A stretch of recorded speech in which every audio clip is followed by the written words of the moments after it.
Hi అండి, బాగున్నారా? నేను మీ రమానండి. ఈరోజు మనం ఆకాకరకాయ కర్రీ వండుకుందాం. చాలా టేస్టీగా ఉంటుందండి, మాంసం కూరలా ఉంటుంది. ఈ కర్రీని రోటీలోకి, రైస్లోకి సైడ్ డిష్గా చాలా బాగుంటుందండి. రోటీలోకి, రైస్లోకి సేమ్ మాంసం కూరలా ఉంటుందండి. ఒకసారి మీరు కూడా ట్రై చేయండి.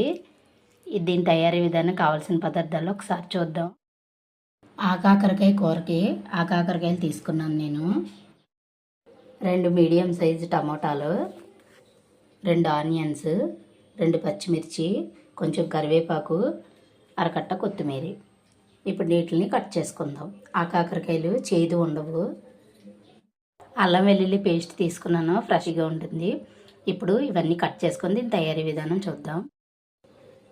ఇలా కట్ చేసుకోండి. పిక్కలు ముదురుగా ఉన్నాయనుకోండి తీసేయండి, లేదు లేతగా ఉంటే కనుక వేసుకోవచ్చు.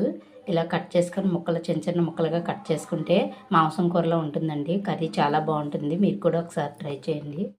స్టవ్ ఆన్ చేసి స్టవ్ పైన పాన్ పెట్టుకున్నాను. పాన్లో ఆయిల్ వేసుకున్నాను. ఆయిల్లో పోపు దినుసులు వేసుకుందాం. కొంచెం పోపు దినుసులు వేసుకున్నాను. పోపులు కొంచెం చిట్పట్లాడుతున్నాయి కదా. ఇప్పుడు ఉల్లిపాయ పచ్చిమిర్చి సన్నగా కట్ చేసుకొని వేసుకుందాం. ఉల్లిపాయ పచ్చిమిర్చి వేసుకున్నాం కదా, కొంచెం ఉప్పు వేసుకుంటే తొందరగా మగ్గుతాయి ఉల్లిపాయలు. కొంచెం రెడ్ కలర్ వచ్చే వరకు వేయించుకుందాం. ఆ కాకరకాయలు ఇలా సన్నగా తరిగి పెట్టుకున్నాను. ఇలా సన్నగా తరుక్కుంటే బాగుంటుంది. ఉల్లిపాయలు వేగుతున్నాయి కదా, ఇప్పుడు కొంచెం కరివేపాకు వేసుకుందాం. కరివేపాకు వేసుకోవడం వల్ల టేస్ట్ బాగుంటుంది. ఇప్పుడు ఒకసారి మూత చూద్దాం. ఉల్లిపాయలు మగ్గిపోయినాయి. ఇప్పుడు అల్లం వెల్లుల్లి పేస్ట్ వేసుకుందాం. 1 స్పూన్ అల్లం వెల్లుల్లి పేస్ట్. ఎటువంటి ఎక్కువగా గరం మసాలాలు వేయవసరం లేదండి. కర్రీ చాలా బాగుంటుంది, మాంసం కూరలో ఉంటుంది. టేస్ట్ మాత్రం చాలా చాలా టేస్టీగా ఉంటుంది. ఒకసారి మీరు కూడా ఇలాగే తయారు చేయండి.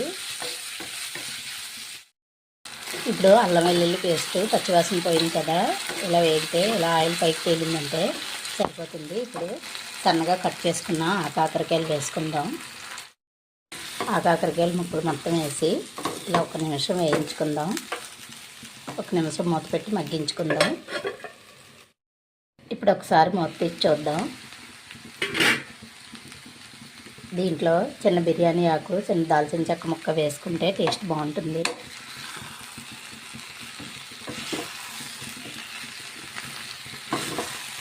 ఇంకొక నిమిషం మగ్గించుకుంటే ఆ కాకరకాయ ముక్కలు మగ్గుతాయండి. ఇలా ఆయిల్లో మగ్గించుకుంటే బాగుంటుంది టేస్ట్. ఇంకొక నిమిషం మగ్గించుకుందాం. ఇప్పుడు ఒకసారి మూత తీసి చూద్దాం. ఆ కాకరకాయ ముక్కలు మగ్గినాయి కదండి. ఇప్పుడు మనం సన్నగా కట్ చేసుకున్న టమాటా ముక్కలు వేసుకుందాం. టమాటా ముక్కలు కూడా 1 నిమిషం మెత్తగా అయ్యే వరకు మగ్గించుకుందాం.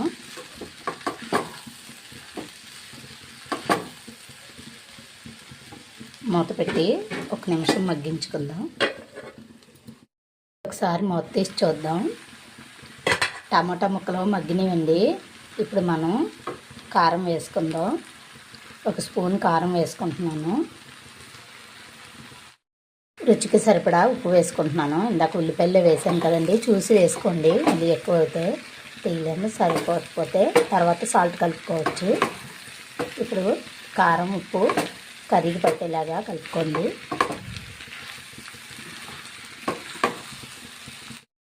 ఇప్పుడు ఉప్పు కారం కర్రీకి పట్టింది కదా, ఇప్పుడు గ్లాస్ వాటర్ వేసుకుందాం. 1 గ్లాస్ వాటర్ వేసుకుందామండి. వాటర్ ఎక్కువ అవసరం లేదు, ఆయిల్లో మగ్గినాయి కదా. 1 గ్లాస్ వాటర్ అయితే సరిపోతుంది.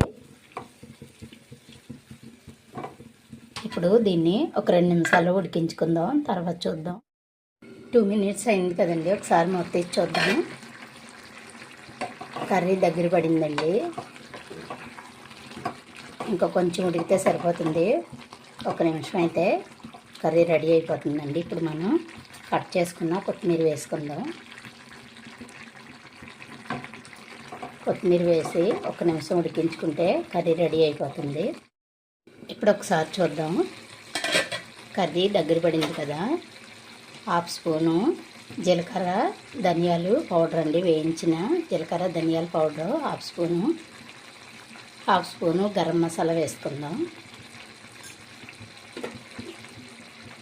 మెంతాకు అండి, మెంతాకు కొంచెం క్రష్ చేసి వేసుకున్నాను. ఇప్పుడు వీటిని కర్రీకి పట్టేటట్టు కలుపుకుందాం. దించుకునే ముందు వేసుకుంటే సరిపోతుందండి, టేస్ట్ బాగుంటుంది. ఒకసారి మీరు కూడా ఇలా ట్రై చేయండి, చాలా టేస్టీగా ఉంటుంది. మాంసం కూరలా ఉంటుందండి.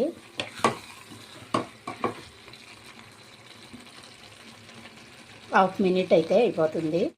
ఇప్పుడు ఒకసారి చూద్దాం. కర్రీ రెడీ అయిపోయిందండి. ఇలా దగ్గర పడితే సరిపోతుంది. రోటీలోకి, రైస్లోకి, చపాతీలోకి వేటికైనా కాంబినేషన్ చాలా బాగుంటుందండి. దోశల్లోకి కూడా బాగుంటుంది.